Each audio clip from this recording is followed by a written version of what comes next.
Bonjour et bienvenue. Aujourd'hui, nous allons voir comment créer une liste de contacts et importer vos contacts. Pour ce faire, donc rendez-vous sur l'onglet Liste de contacts. Ensuite, nous allons cliquer sur Créer une liste, donc soit ici, soit ici. La première étape consiste à donner un nom à votre liste de contacts. On va l'appeler Liste 1.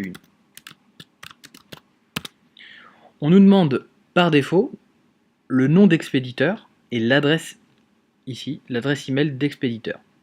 C'est vraiment par défaut, c'est-à-dire que vous allez pouvoir bien évidemment changer ces paramètres-là lors de la création de votre campagne. On va mettre Didier et l'email de Didier, donc at ma société.com. On clique sur créer.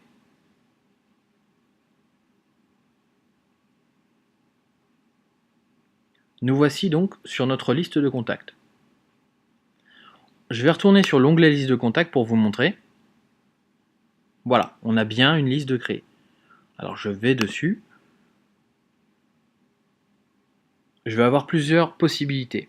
Je vais pouvoir gérer les abonnés, c'est-à-dire consulter les abonnés présents dans la liste, exporter les contacts, gérer la structure, c'est-à-dire rajouter des champs dans votre liste, créer des groupes. Les groupes, c'est lié évidemment par rapport à un comportement de l'abonné. Par exemple, un groupe n'ayant pas ouvert la dernière campagne, ou par rapport à un élément que vous avez importé dans la base. Par exemple, homme-femme. Vous allez pouvoir créer des groupes par rapport à ce genre de choses. On a les emails de bienvenue, c'est-à-dire la gestion de l'opt-in et la double opt-in. Lorsque vous aurez un formulaire d'inscription inséré sur votre site, vous allez pouvoir définir un email de bienvenue lorsque la personne s'inscrira via le formulaire. Et un email de confirmation d'inscription, bien évidemment. Et donc les formulaires, là où je vous expliquais, ici. Ça, on le verra bien évidemment dans un autre tutoriel. Voilà. Il est possible évidemment de supprimer la liste à tout moment. On va juste changer la langue, parce que alors effectivement, quand une personne va s'inscrire via le formulaire, si on met anglais, le message de confirmation sera en anglais. Donc on va mettre français. Parfait. On va cliquer donc sur ajouter des contacts. On va aller chercher notre fichier.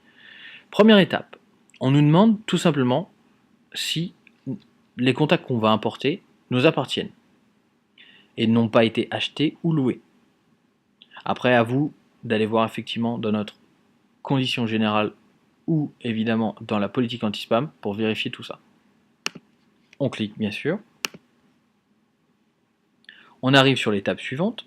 On va avoir le choix d'importer depuis un CSV, d'ajouter manuellement ou depuis un fichier Excel. Dans mon cas, ça va être un fichier Excel. Voilà. Dans le cas du fichier Excel, seuls les XLS sont pris en charge. D'accord ? Faites attention, les XLS X ne le sont pas. Les XLS X fait référence à la dernière version de Microsoft Excel.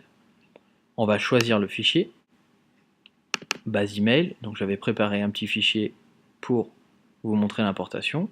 Voilà, donc mon fichier a été importé. On va tout simplement l'importer dans la liste. Là, évidemment, il va nous demander de faire correspondre les champs de mon fichier Excel à ma liste de contacts. Donc, on a un champ email, il a reconnu que c'était le champ email, donc on le garde et on le met dans le champ email de la liste de contacts sur la plateforme. Et le champ prénom, je vais évidemment le garder également.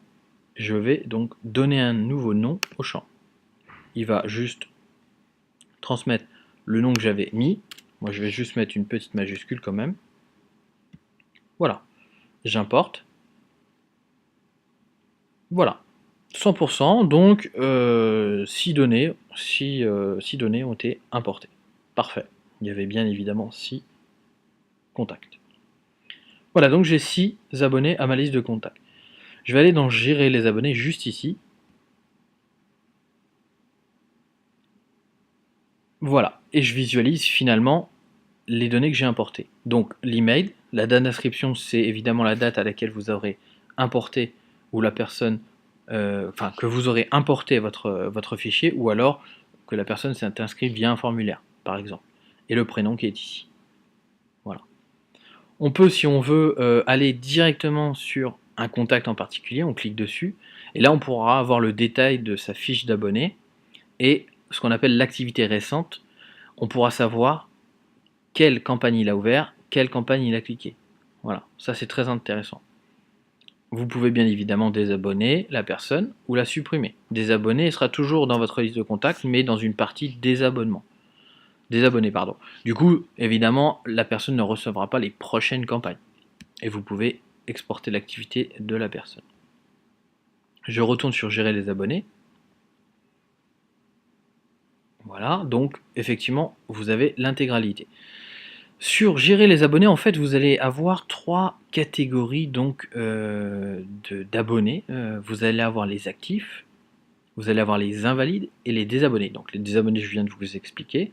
Les invalides, en fait, ce sont donc les adresses email qui n'existent plus. Vous aurez envoyé une campagne sur une base et vous vous apercevez qu'il y a une partie des emails, quelques-uns, qui peuvent être invalides, dû au fait que la personne peut changer d'adresse email à tout moment et donc la supprimer. Voilà. Vous pouvez exporter les actifs, invalides ou désabonnés de manière indépendante.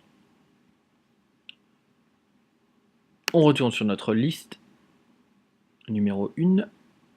Et là, comme je vous ai dit, donc exportation, pareil, on peut le faire. La structure de la liste, on va aller voir tout de suite, puisque là, on retrouve donc l'ID, donc le ID de la fiche de l'abonné, qui correspond en fait à l'emplacement de la personne dans la liste, hein, donc 1, 2, 3, 4, comme dans un fichier Excel.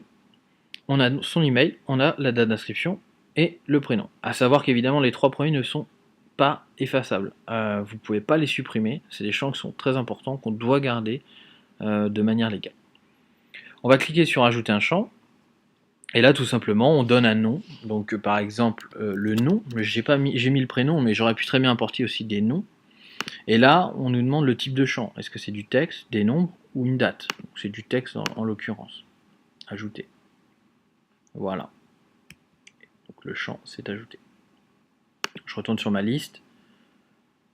Je vais vous montrer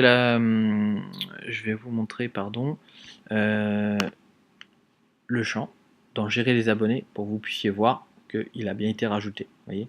Non. Je retourne sur la liste.